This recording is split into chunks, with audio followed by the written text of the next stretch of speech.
cair. Entendi o que parecia tão estranho. Ele estava tenso. A mesma expressão facial que eu vira tantas vezes na minha mãe, enquanto ela o esperava chegar em casa, vindo do trabalho, agora se estampava no rosto do meu pai. Antes que eu conseguisse elaborar aquela estranha inversão de papéis, ouvi uma sirene. Em pouco tempo, luzes vermelhas e azuis intermitentes iluminavam as paredes do meu quarto. Então, ouvi portas batendo e vozes conversando. De repente, entendi por que o meu pai estava tenso. Porque a maldade sumira da sua cara e a arrogância abandonara a sua postura. Naquela noite, ele machucara a minha mãe de uma maneira como nunca antes e chamara uma ambulância em busca de ajuda. Fiquei de pé rapidamente e escancarei a porta do meu quarto. Corri pelo corredor e entrei na sala de jantar, chegando no exato momento em que o meu pai atendeu a porta da frente. Ali, na entrada, estavam 2 paramédicos carregando uma maca. Aqui, o meu pai disse. Ela está no pé da escada, deve ter caído. Os paramédicos entraram em silêncio na minha casa e avaliaram a cena. Eu caminhei lentamente em direção à escadaria, diferente da maneira como saí correndo do meu quarto. Dei um passo hesitante de cada vez, um após o outro, até que deixei para trás a sala de jantar e tive uma visão clara do vestíbulo. A minha mãe estava caída no pé da escada, com os olhos fechados como se dormisse, mas o resto dela se achava posicionado em ângulos estranhos. Um braço estava sobre o rosto e o outro enfiado inacreditavelmente debaixo do corpo. Uma perna se achava reta, mas a outra com o joelho dobrado. Está tudo bem, o meu pai disse. Eu não me lembrava da última vez em que ele falara comigo. A sua mãe sofreu um acidente. Eu voltei para casa e a encontrei desse jeito. Você a viu cair? Encarei o meu pai com uma expressão vazia. Não respondi. Os paramédicos cuidavam da minha mãe quando um deles me olhou. Você ouviu alguma coisa? Ouviu a sua mãe cair? Ele me perguntou. Inexplicavelmente, eu confirmei com um movimento de cabeça. Sim, falei. Eu não sabia que barulho tinha sido aquele. Estava no meu quarto fazendo a minha lição de casa. Não faz mal. O meu pai me consolou. Os paramédicos estão aqui. Eles vão cuidar dela. Os 2 se viraram para ajudar a minha mãe e carregaram o corpo imóvel dela, colocando-o na maca. Em seguida, levaram-na para a ambulância. Vi alguns vizinhos no jardim sob a luminosidade vermelha da luz da sirene da ambulância. Eles olhavam para minha mãe quando ela foi colocada no veículo. Eu não a vi se mexer nenhuma vez, e os seus olhos, em momento algum, se abriram. Então, notei outro par de olhos. Eram os do meu pai. Ele me encarava. Embora não tivesse dito uma única palavra, o seu olhar penetrante me comunicou tudo o que ele queria que eu soubesse. Finalmente, ele saiu de casa para ir com a minha mãe para o hospital. A senhora Patterson, vizinha do lado, conversou com meu pai no jardim e depois caminhou na direção da porta da frente aberta da minha casa. Ela passaria a noite comigo. Antes que a porta se fechasse, o meu pai acenou com a cabeça para mim, como se fôssemos cúmplices, como se eu tivesse planejado guardar o segredo dele, como se apenas ele e eu fôssemos saber a verdade sobre como eu perdi a minha mãe. Ele acreditou que acenava com a cabeça para a criança fraca e impotente que ficava olhando pelo buraco da fechadura com medo demais para sair do quarto. Mas ele estava enganado. Aquela criança não existia mais. Aquela criança morreu quando a minha mãe foi embarcada em uma ambulância e nunca mais voltou. No entanto, o meu pai tinha razão numa coisa. Jamais contei a ninguém o que ele fez. Eu o matei no dia seguinte. Portanto, não havia nenhum motivo real para contar para quem quer que fosse. Coloquei um marcador de tecido no vinco da lombada e fechei o diário. Levantei o rosto e os nossos olhares se encontraram. Ela não disse nada. Em geral, eu procurava um insight quando terminava de ler o meu diário. Contudo, depois da sessão de hoje, nada precisava ser dito. O nosso relacionamento era pouco ortodoxo. Alguns podem até dizer que era inadequado, mas funcionava para nós. Funcionava para mim, pelo menos. Eu não seria capaz de sobreviver sem ela. Nós nos encaramos por um longo momento. Por hora é o suficiente. Capítulo 27. Sábado à tarde, um dia depois que os 6 se encontraram para tomar cerveja Budweiser quente e discutir o misterioso convite que todos tinham recebido, Gwen, sentada no dormitório de Gavin, consultava uma pilha de envelopes e parou no meio. Aqui está uma da sua mãe. Aborrecido, Gavin revirou os olhos. Ela não é minha mãe. Desculpe, esqueci. Apesar de namorarem desde o primeiro ano, Gwen nunca conseguiu saber a história completa por trás da vida familiar de Gavin ou porque os seus tios haviam assumido a guarda exclusiva dele.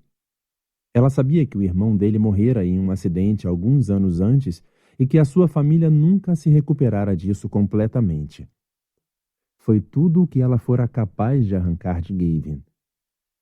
Gwen tentara algumas vezes ir mais a fundo na vida dele fora da escola preparatória de Westmont, mas Gavin Harms nunca falou sobre o irmão morto ou a família. Jamais comentou sobre a tia ou o tio. Era como ele agia: pegar ou largar. A sua incapacidade de superar a resistência de Gavin era o tema mais frequente no diário de Gwen e o assunto mais comum de discussão durante as suas sessões com o Dr. Casper. Ela se recusa a se comunicar comigo de outra maneira, Gwen. Só por meio de cartas enviadas pelo correio. É isso. Correio tradicional é divertido, Gavin. Nunca recebi uma carta. Posso ler? Pouco me importa. Sei o que diz. É a mesma coisa que ela escreveu no verão passado. É por isso que não abri a carta este ano. Gwen rasgou o envelope e retirou a única folha de papel que estava dobrada em 3. Pigarreou e começou a falar com a voz excessivamente polida de uma mãe dando mais notícias para o filho. Querido Gavin, espero que esta carta o encontre bem. Gwen olhou por cima da folha com os olhos arregalados em estilo emoji. Ai, meu Deus! Ela é um robô. É assim que começa todas as cartas que me envia. Gwen voltou à leitura. Espero que esta carta o encontre bem e atarefado. As notas no seu último boletim foram excelentes. Estou muito orgulhosa de você.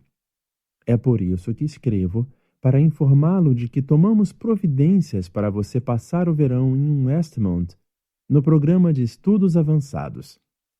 Foi uma decisão muito difícil para nós, mas acreditamos que ela proporcionará a melhor chance para você alcançar os seus objetivos. O programa tem um custo enorme, tanto financeiro quanto emocional. Você sabe que desafio isso é para nós, mas acreditamos que será um dinheiro bem gasto. Embora adorássemos passar o verão em sua companhia, essa oportunidade contribuirá mais para o seu futuro do que poderíamos oferecer em casa.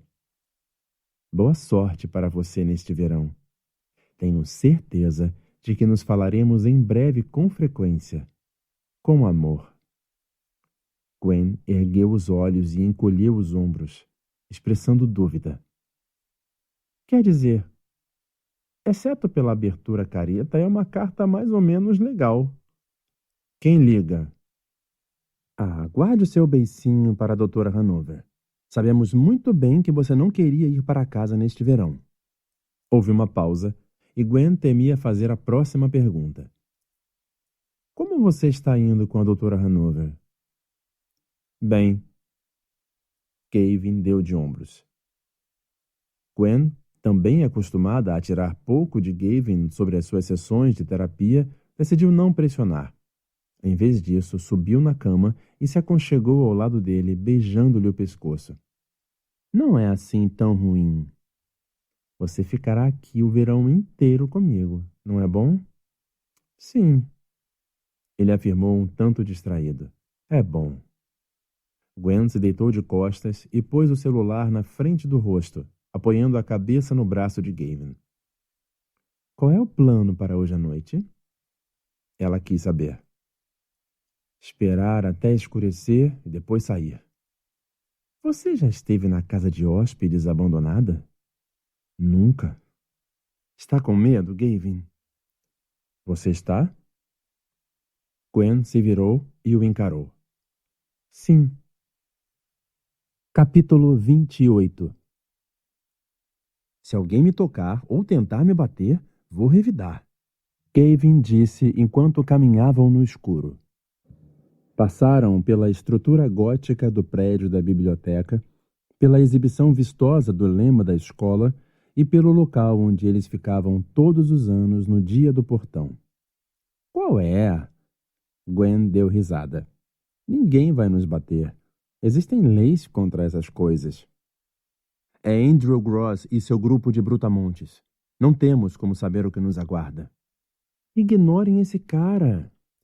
Gwen se dirigiu a Theo e Danielle. Ele está de mau humor desde que começou a fazer terapia com a Dra. Hanover, que é conhecida por ser um grande pé no saco.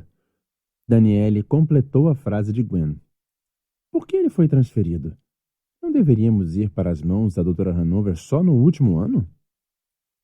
A Dra. Hanover pediu que a transferência de Gavin para ela fosse antecipada. Gwen deu de ombros. Ah, ela deve achar que você está mesmo ferrado, Gavin. Sou superdotado, acho. Gavin franziu o nariz. Não sei o que farei quando me transferirem, Gwen afirmou. O Dr. Casper conhece toda a minha história de vida. Sem chance de contar para a Dra. Hanover metade do que conto para o Dr. Casper. Você não deveria revelar nada para o seu terapeuta, e sim para o seu diário. Eles riram desse comentário de Gavin. Manter um diário era um item básico da escola preparatória de Westmont, e todas as sessões de terapia incluíam uma parte em que se esperava que os alunos lessem um trecho do que escreviam. Vamos combinar que não incluiremos o que estamos prestes a fazer em nenhum dos nossos diários. Em seguida, Theo apontou para um lugar na trilha logo adiante. Aí está. Os 4 pararam quando alcançaram o caminho que desaparecia no interior da mata. Fizeram uma pausa, percorrendo com o olhar o terreno silencioso e examinando os prédios vazios que esperavam o início dos cursos de verão na segunda-feira. Os holofotes ao nível do solo iluminavam as construções e captavam os exteriores cobertos de era em triângulos ampliados de luminosidade, enquanto a luz solar agonizante silhuetava as cornijas e as fazia parecer espinhos de uma coroa nas comieiras dos telhados. Estamos esperando Tanner e Bridget? Theo quis saber. Tanner disse que eles iam para a Rota 77 sozinhos e que era para a gente se encontrar com eles lá. Gavin informou. Todos assentiram com a cabeça um para o outro, sem dizer mais nada, cada um sentindo algum nível de hesitação e torcendo para que um deles desistisse daquela ideia. Mas ninguém comentou nada. Então, finalmente, entraram na mata. O caminho de terra batida era bem largo. A cobertura cerrada de vegetação bloqueava os restos do anoitecer. Assim, eles acenderam as lanternas dos celulares para iluminar por onde andavam. Indo para o 3º ano da escola, já não eram mais novatos.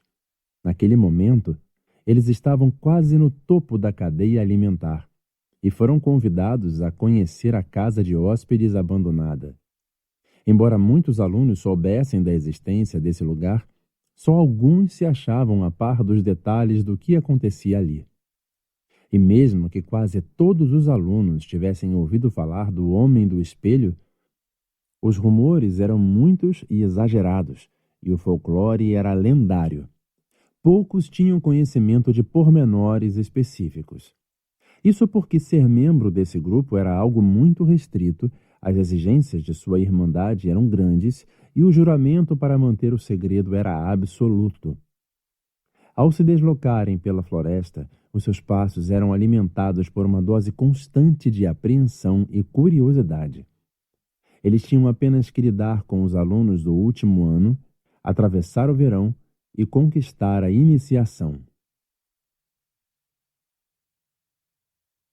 Capítulo 29. Eles seguiram pelo caminho de terra batida até alcançar uma clareira que ia dar numa estrada de 2 pistas, que todos sabiam ser a Rota 77. Viraram à direita e caminharam pelo acostamento escuro, esmagando o cascalho com os pés. Aí está. Gwen apontou mais adiante.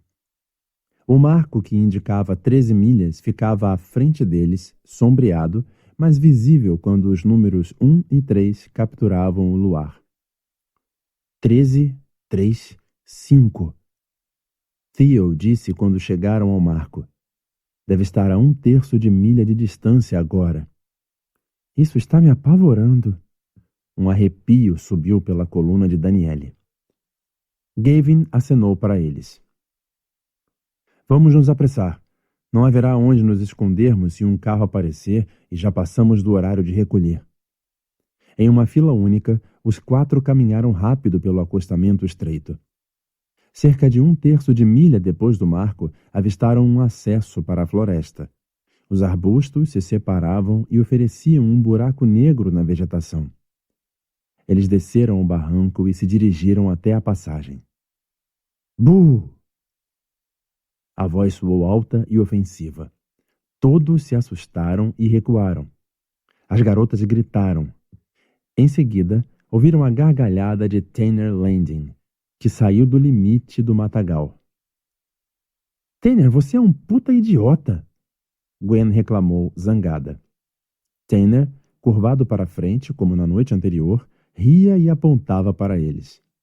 Vocês tinham que ver as suas caras. Isso iria viralizar se eu tivesse gravado.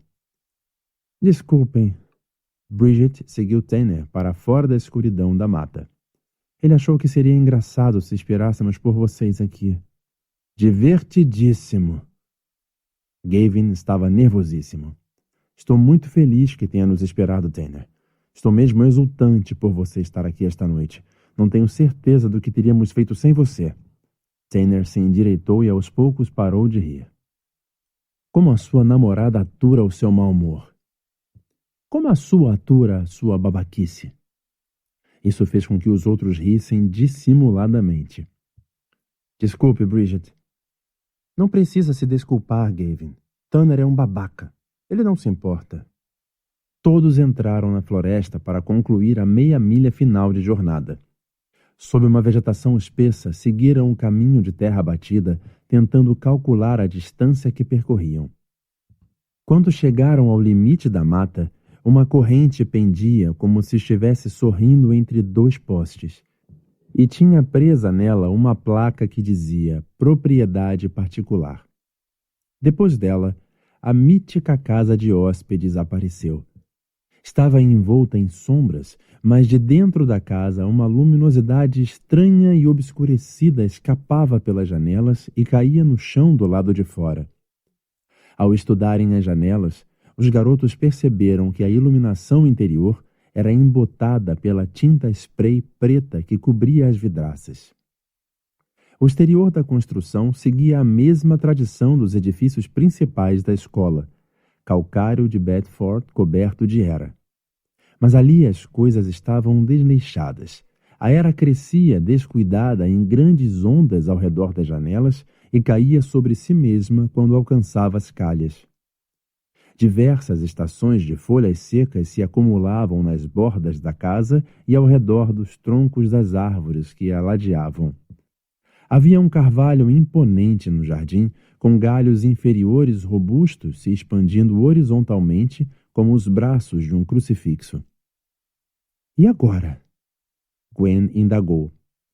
Daniele pegou o celular, Navegou pelas mensagens de texto até chegar ao convite que cada um deles recebera e leu. O homem do espelho pede a sua presença em 13:3:5. Na chegada, siga até o jardim e aguarde novas instruções. Não sei se quero fazer isso. Gwen esfregou os braços com as mãos. Tanner sorriu. Nós já estamos fazendo. Vamos ver do que se trata todo esse falatório. Capítulo 30. Eles deixaram o limite da mata e se dirigiram à clareira na frente da casa de hóspedes. Então, o grupo todo passou pelo vão do portão de ferro forjado que a circundava. Assim que alcançaram o jardim, algumas figuras se materializaram na escuridão e começaram lentamente a fechar o cerco sobre eles. Envoltos em capas pretas com capuz, os fantasmas mudaram de forma sob as sombras das eras que escalavam as paredes. Saíram pela porta principal e emergiram como feiticeiros da floresta que cercava a casa. Aproximaram-se rápido e Gwen sentiu a visão escurecer quando uma venda de nylon cobriu seus olhos e foi amarrada na parte posterior da sua cabeça. Essa casa de hóspedes abandonada. Alguém disse atrás dela. Gwen reconheceu a voz de Andrew Gross. Andrew era um aluno do último ano que todos acreditavam estar por trás do convite. Fazia muito tempo que havia rumores de que ele estava envolvido nos desafios do Homem do Espelho, sobre os quais tantos colegas de classe fofocavam.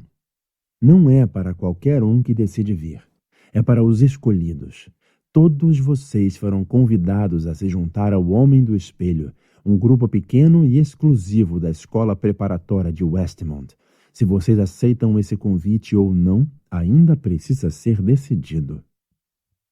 Gwen sentiu uma mão pegar o seu cotovelo, que a guiou pela grama e depois por um caminho de cascalho. Após alguns poucos momentos sem visão, ela ficou desorientada em relação aos arredores. Tropeçou em um aterro e a mão segurou o seu cotovelo com mais força para mantê-la na posição vertical. Por fim, a mão se deslocou do cotovelo para o ombro e a forçou a se sentar em uma cadeira de madeira bem dura. Todos vocês já ouviram falar do Homem do Espelho e dos desafios que ele apresenta. Neste verão, haverá uma série deles. Hoje à noite será o primeiro de vocês. Trata-se de um desafio simples. Fiquem sentados onde estão. Isso é tudo. O primeiro que se levantar da cadeira perde. E eu digo, você não quer ser um perdedor. Gwen ouviu passos esmagando o cascalho e as folhas enquanto Andrew e os demais caras do último ano se retiravam. Enfim, o barulho dos passos desapareceu e tudo o que restou foi o cantarolar das cigarras. Então Gwen chamou. Gavin. Ela não sabia ao certo por que sussurrava, mas todos fizeram o mesmo. Aqui. Gavin respondeu. Acho que estou bem ao seu lado. Gwen sentiu o braço estendido dele tocar o seu ombro. Isso a assustou. Em seguida, ela agarrou a mão dele e a apertou. Fala sério. Isso é ferrado, Theo afirmou. Vamos ficar sentados aqui a noite toda? Isso mesmo, Tanner disse. Ficarei uma semana se for preciso. Mas vocês se sintam à vontade para serem os primeiros a desistir. Silêncio. E aí? Tanner os instigou. Desde o dia do portão do primeiro ano, o desespero de Tanner para se enturmar era evidente. Gwen sabia disso. Ele era um alpinista social, pulando de grupo em grupo, buscando aceitação e aprovação de quem as oferecesse. O fato de ele ter sido incluído naquele pequeno grupo que foi convidado a se juntar à seita secreta bastante conhecida pelos alunos da Westmont era a sua passagem para a amizade e popularidade. Gwen sabia que Tanner não estava blefando. Ele ficaria mesmo sentado ali a noite toda se isso significasse que os quartanistas o incluiriam no círculo social deles. E aí? Tanner repetiu. Tanner, será que dá para calar a boca? Assim que as palavras escaparam da boca de Gavin, um barulho veio de longe. Um apito abafado que interrompeu o cricrilar dos grilos. O que foi isso? Gwen apertou a mão de Gavin com mais força. Veio de novo, dessa vez mais alto. Devemos sair? Ela perguntou. Não sei. Gavin respondeu. Outro apito, ainda mais alto. Então, um estrondo. As cadeiras vibraram. Por fim, ouviram o som de um trem que se aproximava. Com os olhos vendados e nada além de escuridão em sua visão, o trem surgiu do nada. Gavin! Gwen insistiu. Dane-se! Gavin exclamou. Vamos embora! Gwen tirou a venda dos olhos e constatou que eles estavam enfileirados ao lado dos trilhos, com os encostos das cadeiras perigosamente próximos da via férrea. Ao olhar para a esquerda, ela viu o farol de um trem vindo na sua direção e soltou um grito que fez com que os outros 5 puxassem as vendas para baixo. Todos se levantaram rapidamente dos assentos e desceram correndo o aterro ante a aproximação da locomotiva em alta velocidade. Tanner, ao se levantar, esbarrou o calcanhar em um dos pés da cadeira, fazendo-a tombar nos trilhos. Quando o trem bateu nela, a cadeira se despedaçou em 1000 pedaços. Durante a passagem da locomotiva, os 6 permaneceram na vala pouco profunda, ofegantes devido ao choque e à adrenalina e quase surdos por causa do estrondo do metal contra metal. O trem ricocheteou um pedaço destroçado da cadeira de Tanner, que pousou aos pés deles. Todos olharam fixamente para aquilo. Era 8 de junho. 13 dias depois, o massacre se desenrolaria na casa de hóspedes atrás deles. Capítulo 31. Mark McAvoy tinha um plano. Ele iria para Peppermill em 21 de junho. Pegaria a Rota 77. Seguiria as coordenadas de que muitos dos seus colegas de classe falaram. 13, 3, 5, e encontraria a casa de hóspedes abandonada. Faria isso naquele verão, da maneira como deveria ter feito durante o seu penúltimo ano na escola preparatória de Westmont. Por desafio, para provar que os alunos que escolhiam apenas alguns poucos eleitos para se juntar à sua panelinha não tinham mais domínio sobre a escola do que os colegas que rejeitavam. Se Mark tivesse tido a mesma coragem como o terceiranista que tinha atualmente, grande parte da sua raiva e curiosidade teria desaparecido. Em vez disso, ele era um homem de 25 anos ainda marcado pela rejeição e ainda perseguindo um sonho de aceitação, que corria atrás da necessidade de fazer parte de um grupo que o excluíra anos atrás. Mark precisava manter a sua viagem para Peppermill em segredo. Sua mulher não poderia saber nada a respeito. Assim, diria a ela que viajaria a negócios e que ficaria fora apenas por uma noite. Ele seguiria de carro para o aeroporto e o deixaria no amplo estacionamento intermodal, certificando-se de guardar o recibo. Dali, pegaria o trem da South Shore Line de Metra. Eram apenas 2 estações a partir do aeroporto de South Bend, Hudson Lake e Caron Avenue, antes que o trem chegasse às margens do lago Michigan e à cidade de Peppermill. Sua mulher pagava as contas do casal e, assim, ele teria que usar dinheiro vivo para não deixar para trás rastros de despesas de cartão de crédito. Uma vez em Peppermill, Mark tomaria um drink em um bar de esquina, esperaria até a hora certa, seguiria pela Rota 77 e começaria a jornada que deveria ter feito anos atrás. Finalmente, veria no que consistiam os boatos. Ficaria nas sombras, Ninguém o veria. Ele seria invisível. Mark tinha consciência da possibilidade de decepção. Sabia muito bem que durante os seus anos na Westmont, ele tornara a iniciação ligada ao Homem do Espelho um acontecimento maior do que era de fato. Naquele momento, quase uma década depois, era possível que o que viesse a encontrar na casa abandonada não correspondesse às suas expectativas, não estivesse à altura dos seus pensamentos sobre o que se desenrolava na mata escura à meia-noite de cada solstício de verão. A excursão talvez não satisfizesse as suas fantasias. Contudo, ele poderia tornar realidade aquelas fantasias. Afinal, não era mais um adolescente assustado. As regras não o prendiam mais. Ele poderia fazer qualquer coisa que preferisse depois que chegasse àquela casa. Era 8 de junho. Mark tinha 13 dias para aperfeiçoar o seu plano. Parte 4. Agosto de 2020. Capítulo 32. A cadeira de cabeceira parecia de granito. Por isso, Rory optara por se sentar na base da janela saliente, que pelo menos tinha uma almofada.